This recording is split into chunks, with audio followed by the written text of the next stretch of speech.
வணக்கம். ஒவ்வொரு வாரமும் சனிக்கிழமை விக்ரம் வேதாள் கதை நம் சேனலில் போடப்படும். அனைவரும் பார்க்கும்படி கேட்டுக்கொள்கிறேன். போஜராஜன் சிம்மாசனத்தில் முதல் படியில் தொடங்கி ஒவ்வொரு படியாக ஏறி வந்தார். 17வது படியில் ஏறும்போது அங்கு காவல் இருந்த கருணாகரவல்லி பதுமை அவரை சுலபத்தில் விட்டுவிடுவதாக இல்லை. தடுத்து நிறுத்தி விக்ரமாதித்யரது வீரதீர கதை ஒன்றினை சொல்லியது. அப்போது விக்ரமாதித்யரின் நாடு 6 மாத கால ஆட்சி நடந்து கொண்டிருந்தது. ஊர் செய்திகளை அறிந்து வருவதற்காக சென்ற தூதுவர்களின் ஒருவர் கொண்டு வந்த செய்தி விக்ரமாதித்யருக்கு புதுமையாகவே இருந்தது. உடனே வேதாள மீது ஏறி புறப்பட்டு செல்ல தயாரானார். வழக்கம் போல காளி தேவியை எண்ணி தியானம் செய்து அவளுடைய அருளையும் பெற்றுக்கொண்டு புறப்பட்டார். வட திசையில் இருந்த மகரபுரி என்ற நகரத்தை தலைநகரமாக கொண்டு சோமபிரதாபன் என்பவர் அந்த சிறிய நாட்டை ஆண்டு வந்தார். விக்ரமாதித்யர் மகரபுரியை அடைந்த போது கோட்டையின் கிழக்கு வாசலில் மக்கள் கூட்டமாக நின்று கொண்டிருந்தனர். அங்கு வந்த விக்ரமாதித்யர் காரணத்தை அறியும் விதமாக கூட்டத்தோடு கூட்டமாக அவரும் கலந்து கொண்டார். திரளாக நின்றிருந்த மக்கள் கூட்டத்தின் முன்னால் அந்த நகரத்து பெண்கள் கைகளில் ஆர்த்தி தட்டுடன் நின்று கொண்டிருந்தார்கள். தங்கள் தட்டில் இருந்த பொருட்களை எல்லாம் அங்கிருந்த பெரிய ஆலமரத்தின் அடியில் கொட்டினார்கள். அப்போது மேல தாளங்கள் முழங்கின. சிறிது நேரத்தில் அங்கு வந்த பேய் கூட்டம் அந்த பொருட்களை எல்லாம் வாரிக்கொண்டு போய்விட்டது.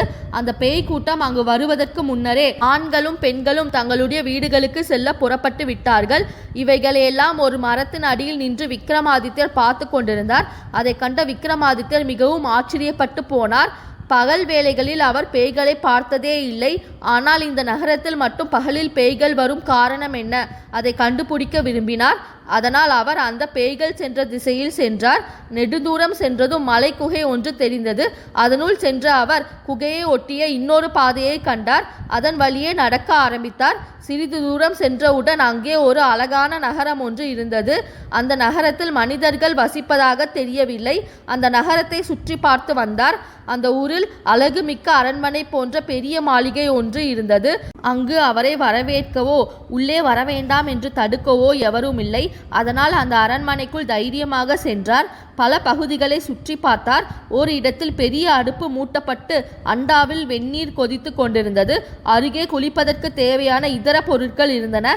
நடந்து வந்த களைப்பு தீர வெந்நீரில் குளித்தார். பிறகு அங்கே படுக்கை அறைக்கு சென்றவர் படுத்து நன்றாக தூங்கிவிட்டார். சிறிது நேரத்துக்குள்ளாக அங்கு ஒரு அழகிய பெண் வந்தாள். அவள்தான் அந்த மாளிகையின் சொந்தக்காரி நவமோகினி. அவள் தன்னுடைய படுக்கை அறையில் உள்ள கட்டிலில் படுத்துறங்கி கொண்டிருந்த விக்ரமாதித்யரை யார் என்று தெரியாமல் அவரை அந்த கட்டிலுடன் தூக்கி நகரத்தின் வெளியே கொண்டு வைக்கும்படி தன்னுடைய வேலைக்கார பேய்களிடம் கூறினாள். அவர்களும் எஜமானியின் கட்டளைக்கு அடிபணிந்து அந்த கட்டிலை அலாக்காக தூக்கி கொண்டு சென்று குகை வாயிலின் பக்கம் கொண்டு சென்று வைத்து விட்டன. அப்பொழுது அவர் எழுந்து தன்னுடைய மந்திரவாளால் அந்த பேய்களை வெட்டி வீழ்த்தினார். மீண்டும் அந்த மாளிகைக்கு போய் அதே படுக்கை அறைக்கு சென்றார். நவமோகினி தன்னுடைய படுக்கையில் நன்றாக தூங்கி கொண்டிருந்தார். உடனே வேதாளத்திடம் அந்த கட்டிலை நவமோகினியோடு சேர்த்து தூக்கி கொண்டு போய் உஜ்ஜயினி மகாகாளி பட்டணம் போக சொன்னார். அந்த கட்டிலில் அவரும் உட்கார்ந்து கொண்டார். விக்ரமாதித்யன் சொன்னபடியே கட்டிலுடன் இருவரையும் வேதாளம் தூக்கி சென்று விக்ரமாதித்யரின் அரண்மனை சோலையில் விட்டது. விக்ரமாதித்யன் கட்டிலில் இருந்து இறங்கினார். சிறிது நேரத்தில் நவமோகினி கண்விழித்து பார்த்தால். புதிய மாளிகை, புதிய சூழ்நிலை இவை இருக்க கண்டு திகைத்து இருந்த நவமோகினி அருகே விக்ரமாதித்யர் வந்தார். விக்ரமாதித்யரின் அழகில் மயங்கி போன நவமோகினி, அன்பரே, நீங்கள் யார்? என்னை எப்படி இங்கே கொண்டு வந்தீர்கள்? உங்களை தூக்கி கொண்டு போகும்படிதானே நான் சொல்லியிருந்தேன் என்று பதற்றத்துடன் கேட்டாள்.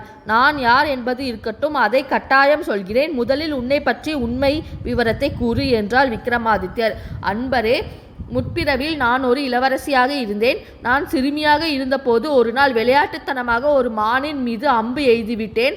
அம்பினால் அடிப்பட்ட மான் உடனே ஒரு முனிவராகிவிட்டது. அதை கண்டு நான் திகைத்து போய்விட்டேன். முனிவரோ நான் வேண்டுமென்றே அதன் மீது அம்பு எய்தி துன்புறுத்தியதாக கருதி என்னை ஒரு பேயாக போகும்படி சபித்து விட்டார். முனிவரின் சாபத்தை கேட்டதும் எனக்கு ஒன்றுமே புரியவில்லை. நான் வேண்டுமென்றே இந்த மாதிரி செய்யவில்லை என்று எவ்வளவோ கூறி மன்றாடினேன். கலங்கி அழுதேன். அவர் என் பேச்சை ஒரு பொருட்டாகவே மதிக்கவில்லை. அதன் பிறகு என்ன நினைத்தாரோ சற்றே மனமிறங்கினார். என்னிடம், நீ 1000 ஆண்டுகள் இவ்விதம் பேயாக தான் வாழ்ந்தாக வேண்டும். அதன் பின்னர் விக்ரமாதித்யர் என்ற மன்னர் உன்னை பார்ப்பார்.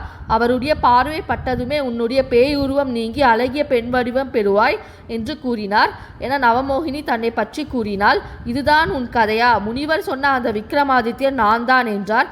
மேலும் நீ சொல்வது போன்று நான் உன்னை பார்த்ததுமே நீ உன் அழகிய உருவத்தை பெற்றுவிட்டாய் என்றே எண்ணுகிறேன். அப்போதே சந்தேகப்பட்டேன், இந்த பேய்கள் கூட்டத்தில் இவ்வளவு ஒரு அழகிய பெண்ணா என்று. அதனால்தான் உன்னை இங்கே கொண்டு வந்தேன் என்றார். ஆஹா, என் பாக்கியமே பாக்கியம், என் சாபம் நீங்க பெற்றேன் என மிகவும் மகிழ்ந்தார் நவமோகினி.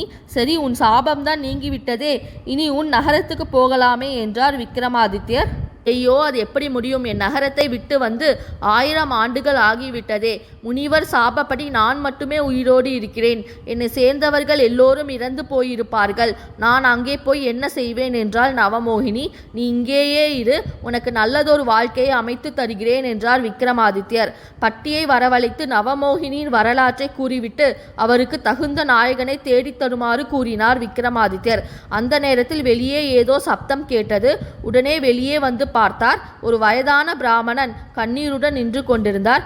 அவர் யார், எதற்காக படத்தட்டுடன் வந்து நிற்கிறார் என்று விக்ரமாதித்யர் அவரிடம் கேட்க, அரசரே, என்னுடைய ஒரே மகனான வேதகுமாரனை ஒரு அரக்கன் தூக்கி கொண்டு ஓடுகிறான். என் மகனை நீங்கள் தான் காப்பாற்ற வேண்டும் என்றார். கவலைப்படாதே, நான் இப்போதே சென்று உன் மகனை மீட்டு வருகிறேன் என்றார் விக்ரமாதித்யர். சொன்ன வேகத்தில் வேதாளத்தின் தோள் மீது ஏறி அந்த அரக்கன் சென்ற திசையில் சென்றார். பிராமண இளைஞரை தூக்கி சென்ற அரக்கன் இமயமலையை அடைந்தார். அங்கே தான் இந்திர பதவியை அடைவதற்காக செய்து கொண்டிருந்த வேள்வி தீயில் அவரை போட போனார். அரக்கனை தொடர்ந்து சென்ற விக்ரமாதித்யரை அங்கே கண்டதும் தன்னுடைய வேள்விக்கு அவரால் பாதகம் நேரிடும் என்று உணர்ந்தார். ஆகவே விக்ரமாதித்யரையும் பிடித்து அந்த நெருப்பில் போட்டுவிட தீர்மானித்தார்.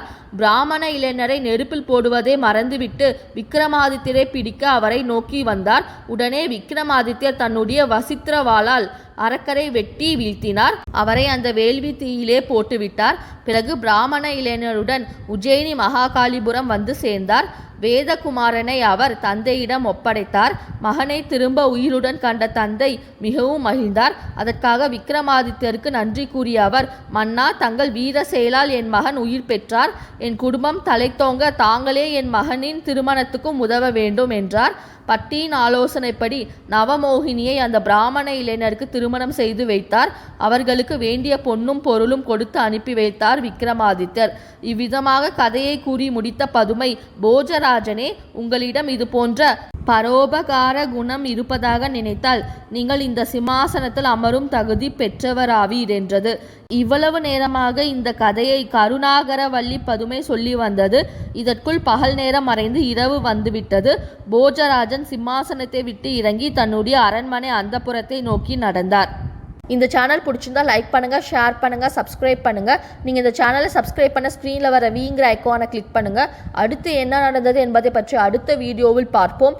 ஒவ்வொரு வாரமும் சனிக்கிழமை விக்ரம் வேதாள் கதை நம் சேனலில் போடப்படும். அனைவரும் பார்க்கும்படி கேட்டுக்கொள்கிறேன். நன்றி.